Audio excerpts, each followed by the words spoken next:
වේස බන්දු තෙන්නකෝන් දේශ බන්දු තෙන්නකෝ සිද්ධාලේප බන්දු පාතාල නායකයෙක් ලංකා ඉතිහාසයේ පාතාල නායකයෙක් පොලිස්පතිවරයෙක් බවට පත් කළා රනිල් වික්‍රමසිංහ. බෞද්ධ හොඳ බෞද්ධයෙක් කියනවනේ දේශබන්දුවා. සිද්ධාලේප දේශබන්දු. අරගලයට ගහපු එක. උගේ ගෙදර ඉඳලා තමයි මනුස්ස ඝාතනය මෙහෙवला තින්නේ. මේ රටේ මොන බලු වැඩේ සිද්ධ වුණත් පොලිසිය සම්බන්ධයි.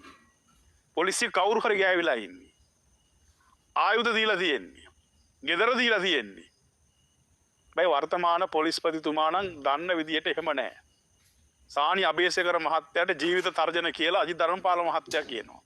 රවි සෙනවිරත්න මහත්තයාගේ ජීවිතයේ අවදානමේ පොලිස්පතිතුමාගේ ජීවිතයේ අවදානම් තත්වයක තියෙන්නේ කියලා අජිත් ධර්මපාල මහත්තයා වීඩියෝ වල දානවා මම දැක්කා. මේ දේශබන්දුල වගේ උන් එළියේ ඉන්නවා කියලා කියන්නේ තන්නේ කරම මුන් තමයි මේ රටේ පාතාල අපරාධ සේරම මෙහෙයුවේ. අපේ රටේ පොලිස්පතිලා කියලා කියන්නේ තන්නේ කර කුඩොත් එක ගනුදෙනු කරපුවෝ.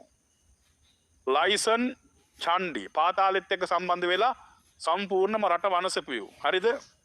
දැන් මෙහෙම තියනවා මේ ඉරි නිවුස් එකේ අම්බලන්ගොඩ වෙළඳ ප්‍රදර්ශනාගාර කළමනාකරුගේ ඝාතනය සිදු කළ වෙඩික්කරු සහ යතුරුපැදුකරු හිටපු පොලිස්පති දේශබන්දු තෙන්නකෝන්ට අයත් නිවසක රැඳී සිටමින් ඝාතනය මෙහෙයවා ඇතැයි පොලිස් පරීක්ෂණවලදී අනාවරණය වී තිබේ.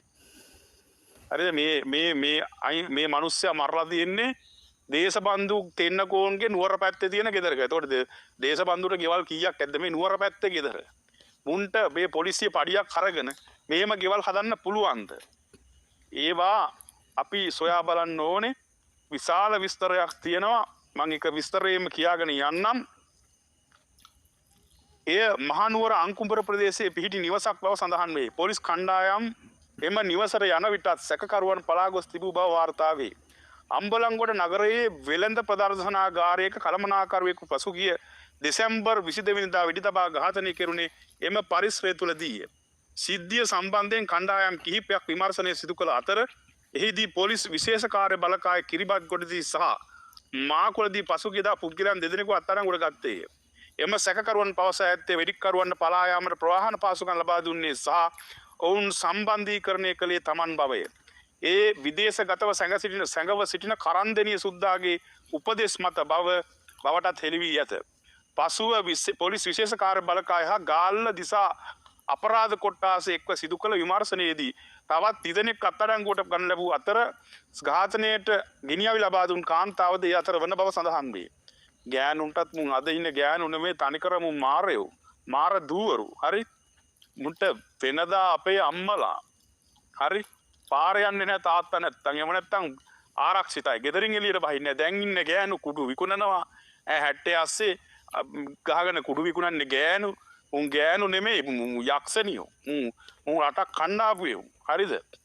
ඉතින් අත්අඩංගුවට ගත් සැකකරුවන්ගෙන් සිදු කළ ප්‍රශ්න කිරීම වලදී හෙළි වී ඇත්තේ වෙඩික්කරු සහ යතුරුපැදිකරු නුවර අංකුඹර පිහිටි අදාළ සුකෝභෝගී නිවසට පසුගිය 7 වෙනිදා පැමිණ 21 වෙනිදා දක්වා එහි නමාතන්ගේ සිට ඇති බවය. දෙසැම්බර් 22 වෙනිදා අම්බලන්ගොඩට පැමිණ අපරාධ සිදු කොට නැවතත් වුන් දෙදෙනා පලා ගොස් ඇත්තේද නුවර අංකුඹර පිහිටියම සුකෝභෝගී නිවසටම බවද වාර්තා වේ. එම නිවසේ සම්බන්ධයෙන් පොලිසි මෙහෙයුම් කරන විට වෙඩික්කරු සහ යතුරුපැදිකරු නිවසින් පලා ගොස් තිබිණි.